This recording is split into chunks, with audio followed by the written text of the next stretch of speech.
Bonjour à tous et bienvenue pour cette vidéo. Aujourd'hui, je vous propose de voir ensemble la partie design de notre application RH. Alors pour commencer, on va créer le menu qui va se trouver à gauche de notre application. Et pour faire ça, on va aller dans les composants, on va créer donc un nouveau composant. Dans ce nouveau composant, on va y insérer un rectangle pour faire le fond de notre menu, tout simplement. Voilà, le menu, alors le fond du menu pour être plus précis, on va le mettre à 200 de large. Le pourquoi, c'est parce qu'on va s'en servir pour faire des tests sur le responsive. Vu que ça n'a pas encore été présenté, ce sera l'occasion de le voir ensemble. Donc on va le mettre à 200 de large et on va le mettre en hauteur max. Ça, c'est OK. Alors maintenant, si on regarde, au niveau de notre screen 1, voire même de l'app, on pourrait directement y ajouter notre composant personnalisé 1, sauf qu'on peut voir que le composant, en réalité, ne fait pas la taille de notre application. Donc pour pallier à ça, si on agrandit le composant, on peut voir que, à ce moment-là, on a toujours du blanc. Alors pour le blanc, on va le résoudre. On va venir donc se mettre, sur le rectangle dans la partie composant. Au niveau de la hauteur, alors la hauteur, on va remplacer le 640 par parent.height pour la hauteur. Comme ça, la hauteur qu'il aura, enfin, là où se trouvera le composant sera directement la hauteur, qu'il nous faut. Au niveau de la largeur, alors pour la largeur, ça sert à rien d'avoir une grosse zone à côté comme ça. Donc au niveau du composant 1, on va lui bloquer donc sa largeur qui est à 640 et on va y mettre 200. Il faudra voir un petit peu le rendu, ce que ça a donné au niveau du responsive. Est-ce que 200 c'est assez large pour faire ce que j'ai en tête ou pas? Peut-être qu'on aura besoin de l'augmenter peut-être à 250 ou quelque chose comme ça, mais on verra ça, au fil, du temps, quoi. Au niveau du rectangle, alors le rectangle, on va changer donc la couleur. Là, on est sur un thème primary, donc ça non. Donc je le retire par défaut, donc il se met noir comme ça et ça nous permet de récupérer en fait les couleurs, via le petit bouton sur le côté. Donc au niveau de la couleur, je vais utiliser un anthracite en 44, 44, 44. Voilà, donc ça nous donne cette couleur-ci. Là, donc on peut voir qu'au niveau de la couleur, on est OK. Maintenant, ce qu'on va vouloir créer, c'est le bandeau qui est en haut de notre application. Alors pour ce bandeau, ce qu'on va faire, c'est qu'on va créer donc un nouveau composant. D'ailleurs le composant 1, je vais le renommer, donc on avait composant 1 qui va devenir composant menu, par exemple. Dedans, il y a rien en fait, pour l'instant en menu, hein. Le pourquoi, c'est parce que on va utiliser le principe qui a été présenté dans une ancienne vidéo, d'utiliser donc une espèce de JSON pour, créer notre menu. Là, on va limite lui mettre fond menu, ça sera bien aussi et voilà. Donc au niveau du composant 2, alors ça, voilà, ça sera beaucoup mieux. Au niveau du composant 2, donc lui, ce qu'on va vouloir, c'est la même chose, sauf que on va être sur le bandeau en haut de notre application. Donc là, on va reprendre la même chose, un rectangle tout simplement. Voilà, comme ça. Alors le rectangle, bah, au niveau de la largeur, cette fois-ci, on va faire comme ce qu'on a fait de l'autre côté. Donc on va prendre le parent.height, comme ça. Au moins, on est tout bon. Au niveau de la hauteur, bah, la hauteur, ça sert à rien, pareil, de garder autant. Limite, je pense qu'un peut-être un 100 ou un 150, ça serait largement bon. Donc, ce que je vais faire au niveau de la hauteur, on va tester, ouais, avec 100 pour l'instant, je pense. On va rester comme ça. Alors, au niveau du remplissage. Alors, le remplissage, pour le coup, on va retirer aussi tout et ce qu'on va faire, c'est qu'on va tout simplement lui mettre un fond blanc. Limite comme ça, voilà. On aurait pu très bien le prendre avec le standard, avec le blanc là, hein, pour et ce qu'on va faire en plus, c'est qu'on va lui ajouter une petite bordure, limite une bordure peut-être en 1 pixel, quelque chose comme ça. Au niveau de la bordure, bah, alors là, c'est pareil, on va retirer et on va venir se placer sur, une bordure en anthracite comme ce qu'on a utilisé juste avant. Donc en 44, 44, 44. Voilà, ça nous donne ça donc. Au niveau de notre, screen 1, on va venir donc y ajouter le composant 2 qui n'a pas été renommé. Ça sera le composant header, simplement. Et donc ce composant, ce qu'on va faire, c'est qu'on va venir le placer donc sur le côté et l'étendre à fond comme ça. Alors au niveau de la hauteur, comme dit plus tôt, ça sert à rien de le placer autant, donc un composant comme ça à 100, c'est largement bon. Limite, peut-être que la bordure, on pourrait l'augmenter à 2 pour avoir quelque chose, de plus ressortant, quoi. Prêt à faire un truc comme ça. Tellement le menu est déjà utilisé, enfin le mon menu est déjà utilisé. Voilà, donc au niveau de la bordure, on va tester qu'un 2 pour voir. Là, on va augmenter légèrement.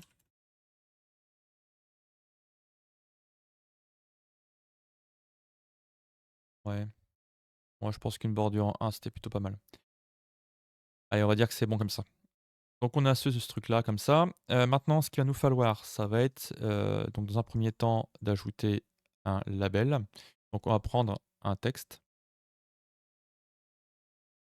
Alors le texte, je vais le mettre donc en haut, je vais l'étendre pour venir donc compléter avec ce qu'on a là, au niveau du header. Donc là ici, bah, vous pouvez mettre le nom que vous avez envie, hein, pour le coup, au niveau de votre application. Donc moi je vais prendre tout simplement application RH en termes de nom. Ensuite, on va prendre un élément vertical center. D'ailleurs je vois que c'est vrai que là je suis en thème moderne. Pour éviter de, peut-être de vous perdre là-dessus, je vais rebasculer, sur les thèmes, ce qu'on avait avant, donc les thèmes modernes, c'est désactivé et comme ça, on va garder ce qu'on avait dans les autres vidéos. Limite les thèmes modernes, on essaiera de traiter ça en vidéo pour voir un petit peu les avantages, les inconvénients, en plus que ce qui a déjà été présenté. Donc le nom d'application, c'était application RH, voilà. Alors au niveau de la police d'écriture, vous pouvez mettre ce que vous avez envie, hein, pour le coup. À savoir qu'on peut même faire des imports de police d'écriture via le HTML, CSS. À la limite, ce serait quelque chose à vous présenter aussi. Là, pour le coup, je vais mettre donc le texte en demi-gras. Au niveau de la police d'écriture, on va tester de faire un 18, voire ouais, 18, c'est plutôt pas mal. Au niveau de la couleur, ça va devenir un blanc. Au moins, c'est bien ressortant. Voilà, comme ça. Ici, si vous voulez, en fait, ce qui est possible aussi de faire, c'est on peut très bien rajouter, une petite bordure, vous savez, en dessous, par exemple, pour, vraiment montrer la délimitation. Donc ça, c'est possible. Alors pour faire ça, bah, ce qu'on pourrait faire, c'est tout simplement donc un rectangle, hein, tout simplement. Parce qu'en fait, si on rajoute une bordure directement sur le texte, la bordure sera sur tous les côtés. Et ça, pour le coup, c'est pas trop ce qu'on veut. Donc on place notre, pourquoi j'ai fait ça moi? Bizarre, tiens, ce rectangle, il se comporte un peu bizarrement. Enfin bref, donc du coup, le rectangle est comme ça. Alors au niveau de la hauteur, on va lui mettre donc une hauteur de 1 pour correspondre à peu près à ce qu'on a au niveau de la bordure juste à côté. Au niveau de la position, on va le placer, donc là, on avait une hauteur à 102, donc on est raccord, hein, pour le coup. On a, la hauteur qui est à 102 ici et là, on peut voir qu'on est qu'on a quand même un petit écart, hein.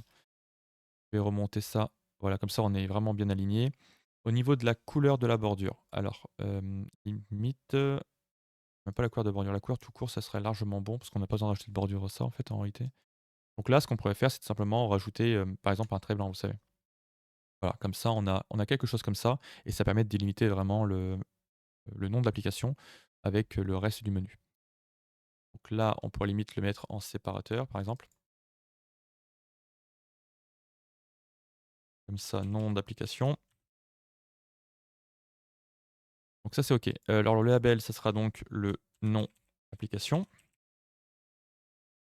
À savoir aussi que si vous voulez vous amuser à paramétrer tout, pour que ça soit pareil dans toute l'application, vous pouvez très bien passer par, un JSON qui se trouverait en variable et que ce soit ce JSON qui soit modifié, hein. Ça éviterait de modifier toutes les pages si jamais vous avez envie. Donc on aurait ce truc-là comme ça. Limite le menu, on verra ça un peu plus tard. Là, ce qu'on va faire, c'est, déjà renommer ici, c'est déjà plutôt pas mal et ensuite on va limite créer d'autres écrans, notamment un qui est assez important que j'aime bien utiliser, qui pourrait s'appeler par exemple dev. Alors cet écran-ci, il va me servir, comme ce qu'on a pu voir dans d'autres vidéos, à, justement préparer les éléments qu'on va pouvoir donc copier-coller dans le reste de l'application. Dans l'application, comme vous avez pu voir donc dans la vidéo juste avant, on a des zones en fait, qui vont être faites avec des conteneurs. Et dans ce conteneur, on va avoir besoin donc de bandeaux et les bandeaux, on peut déjà les préparer, à l'avance. Donc les bandeaux, je vais les préparer comme ça. Alors au niveau de la hauteur, peut-être, basculer sur un bandeau à 60, ce serait plutôt pas mal je pense. Au niveau des couleurs, alors les couleurs, je les ai donc sur le côté, je vous les mettrai, en même temps, dans la vidéo à différents endroits. Donc ici, on va retirer le primary et ce qu'on va faire, c'est qu'on va donc directement aller dans personnaliser et on va venir donc copier-coller tout ça. Voilà, donc on aurait, pour changer, une espèce de bleu assez clair dans ce style-là. Ce sera notre bandeau. Ensuite, ce qu'il va nous falloir, c'est, un texte qui serait dedans, par exemple. Alors le texte, on va le préparer à l'avance et bien sûr, après, on va renommer tout ça, hein. Donc, on a comme ça le bandeau, on peut le mettre à fond. On va avoir donc le texte qui serait, donc à décaler sur la gauche. La gauche, on va le décaler donc de 20 pixels comme ça. Au niveau de l'épaisseur, là, vous pouvez faire un peu ce que vous avez envie, demi-gras ou pas. Ouais, je pense que demi-gras, ça peut complètement le faire, hein, pour le coup, il y a pas de souci là-dessus. On va le mettre en blanc comme ça. Quoique je me dis que blanc, c'est peut-être un peu, ouais, on voit peut-être pas super bien la chose. Donc limite, je vais modifier le texte, repasser sur la couleur anthracite et ouais, au final, c'est peut-être mieux dans ce style-là pour le coup. Bon, du coup, notre bandeau est prêt. Alors là, ça sera donc le texte bandeau, ça. En dessous, ça sera donc le fond et limite, on peut déjà préparer en prenant ces 2 éléments et en faisant directement un groupe. Voilà, comme ça, on sait qu'on copie-colle le groupe et on a tous les éléments qui sont directement dedans. Là-dessus, on est tranquille. Derrière, ce qu'il nous faudrait aussi, c'est donc des boutons. Alors, au niveau des boutons, il va nous en falloir plusieurs. Donc, je vais en prendre et je vais copier-coller. OK. J'accepte pas le copier-coller. Il y a visiblement une tuile de ce côté-là. Donc, je vais les créer à la main. Alors, en fait, on va donc déjà en avoir deux. Ça sera pour. J'ai vraiment l'impression que c'est encore les thèmes modernes, hein. C'est incroyable. Pourtant, non. Donc les boutons qu'on a là, on va avoir donc un bouton qui sera, vert pour tout ce qui est validation, un bouton qui sera, on va dire, alors là pour le coup vous avez un peu le choix, hein, soit vous le mettez en anthracite, soit vous le mettez en blanc avec un bandeau anthracite, un texte anthracite, ce genre de choses et lui ça sera pour le bouton annuler. Limite, pour le coup, on pourrait, je pense, s'amuser à faire ça. Alors, si on prend le bouton ici, donc on va l'appeler annuler. Le bouton à côté, ça va être le bouton donc enregistrer, par exemple. Alors le bouton annuler, donc comme dit juste avant, ce qu'on va faire, c'est qu'on va le mettre en blanc. Alors ce bouton directement fond blanc comme ça. Voilà, la bordure est en blanc. Et donc ça je retire. Alors le fond va passer blanc. La bordure, on va la mettre en anthracite comme dit juste avant. Très bien. Alors le texte, lui, pour le coup, on va le retirer aussi tel qu'il est parce qu'il est par défaut en blanc. Et on va venir donc le mettre là aussi en anthracite. Au moins, comme ça, vous voyez, ça donne quelque chose dans ce style-là. Ça reste assez joli, quoi. Et théoriquement, on a quand même le survol qui se met. OK, bon. Alors ça, on va le résoudre. Donc la couleur au clic. Limite, avec la couleur au clic, on pourrait peut-être s'amuser, vous savez, à lui mettre, à inverser les couleurs. L'anthracite et le blanc. On pourrait faire un truc dans ce style-là. Pourquoi pas? Ça, c'est OK. Je retire tout, hein, pour dire de pouvoir, tout reparamétrer derrière. Ce sera beaucoup plus simple. Voilà. Alors au niveau de ce bouton, donc ce qu'on va faire, je suis en train de me dire que ce sera beaucoup plus simple de le copier-coller. Comme ça, lui, il est déjà entre guillemets, prêt à, être modifié, donc ce sera plus simple pour l'autre. Lui, je vais directement le mettre en enregistré, au moins on sait. Donc alors ce bouton, ce qu'on va faire, c'est qu'au clic dessus, on va inverser les couleurs. Donc ça veut dire qu'au clic, le texte, lui, va devenir blanc. On est sur du blanc, c'est OK et le fond, lui, va devenir anthracite. Comme ça, OK. Derrière, au niveau du pointage, alors au niveau du pointage, je pense qu'on pourrait faire à peu près la même chose. Sauf que là, en fait, on pourrait tout simplement, c'est jouer avec les bordures, hein, pour faire la différence entre les 2 et limite, si on pourrait très bien lui mettre une bordure, allez hop, en noir pour tester. Donc ça veut dire qu'au clic, j'ai une bordure en noir qui se rajoute en plus, alors que, dans le cas survol et dans le cas, presse, j'ai le fond qui va devenir anthracite et le texte, lui, va devenir blanc. Donc si on essaye, ouais, alors le texte est pour le coup noir, c'est pas bon ça. Par contre, vous voyez qu'au clic, on est bon. Ouais, OK. Ça comme ça. Là, on est OK ici et voilà et vous voyez donc, c'est léger, hein, mais on voit qu'il y a une petite bordure noire qui se rajoute pour le côté, vraiment pour montrer qu'il y a un clic, qui est fait, quoi. Donc ça, c'est OK. Maintenant, ce qu'on va faire, c'est pour le bouton enregistrer. Alors pour le bouton enregistrer, donc là, ici, au niveau de la couleur de fond, on va changer et on va lui mettre, par exemple, un vert, comme ça. Bon allez, on va dire que c'est pas trop mal, à moins que peut-être celui-ci soit un peu moins agressif. Ouais, ça reste du kiff kiff, hein. OK, donc on va faire ça comme ça. Au niveau de la bordure, alors la bordure, on va pas en mettre du tout, on en met en zéro. La couleur du texte sera en blanc. Voilà, comme on sera dans ce style-là. Alors au niveau d'ici, ce qu'on va faire, c'est on va vouloir, que je réfléchisse un peu à cette histoire. Je pense parce qu'inverser les couleurs sur le bouton enregistrer, c'est pas forcément, terrible, terrible. Donc limite, ce qu'on pourrait faire, c'est tout simplement dire qu'au clic, on change la couleur du vert, vous savez? Et limite au survol, on pourrait faire un truc dans ce style-là. Quoique, pour le coup, là, au niveau du survol, on va pas toucher au vert, on va le laisser le vert qu'on a là actuellement. Il y a que dans le cas du clic où on va le rendre un peu plus foncé. Dans les 2 cas, clic et survol, le texte va rester en blanc. Voilà et donc si on teste ici, donc je survole, il se passe rien au niveau du vert. Par contre, dès que je clique, il va devenir plus foncé. Ouais. Vous voyez, donc ça fonctionne bien au niveau du vert plus foncé. Il y a une bordure qui se rajoute qui ne devrait pas être là, donc ça, on va le supprimer aussi. Toc, toc, toc. Oh, pourtant, elle est pas censée être là, la bordure.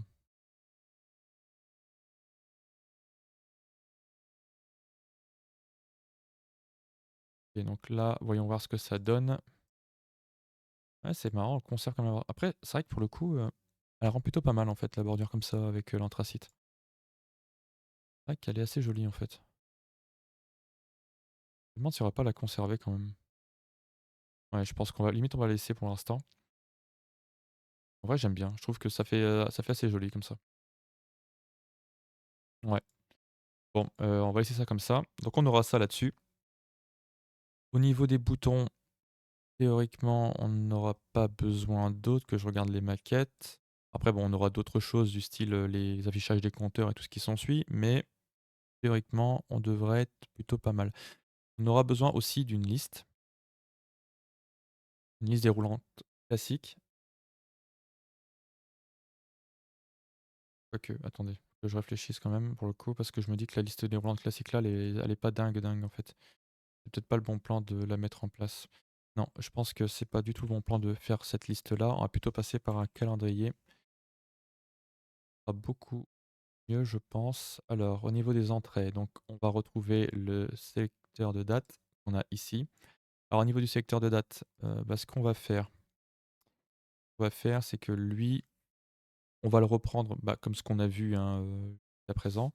Donc, au niveau de la bordure, donc les bordures qui sont ici sur le côté, on va retirer donc ça. On va passer sur le côté donc avec un anthracite pour donc le tour, hein, du sélecteur. Au niveau du bleu, limite en fait on pourrait reprendre le bleu du fond, hein, une nouvelle fois.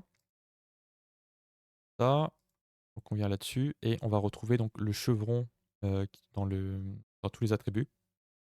C'est là où on va modifier la chose. Alors si on prend ouais là on n'y a pas accès directement, c'est quand même assez dommage. Donc si on prend le chevron, alors où est-ce qu'il se cache? Pen background. Celui-ci, ouais, c'est celui-ci. Ça là, et moi la valeur que j'ai effectivement, c'est une hexadécimale. Donc, je l'ai mis en erreur volontairement, comme ça, juste un clic et je vais retomber dessus, hein. Donc là, je copie directement le RGBA, je retourne sur mon erreur et voilà, comme ça, j'ai mon icône qui est beaucoup mieux. Enfin le fond de l'icône pour le coup qui est beaucoup mieux. Au niveau de la suite, bon la suite c'est des zones donc on en a pas trop besoin. L'agenda, il va se faire créer après, donc ça c'est pareil. Au niveau des boutons, je suis en train de me dire qu'il est possible qu'on en ait besoin d'autres, au niveau de tout ce qui va être, sur le calendrier, la déclaration d'accident, de congé maladie, enfin de congé maladie, d'arrêt maladie pardon, des congés maternité, des absences, ce genre de choses, vous savez? Mais bon, on avisera limite à ce moment-là, parce que peut-être je pense qu'on détournera le bouton annuler ou quelque chose comme ça pour, cette partie-ci. On verra un petit peu dans le genre de du truc. OK, donc ça c'est fait, donc on a le début de notre application comme ça. Là, ici, ce qu'on va pouvoir aussi rajouter, c'est tout simplement un texte qui serait, le texte de, la section où on se trouve. Par exemple, ici, on pourrait très bien marquer «accueil». Bon après accueil, on peut aussi le conditionner par rapport, à la page qu'on a ici, hein. Là, on pourrait tout à fait le faire. Je pense que oui.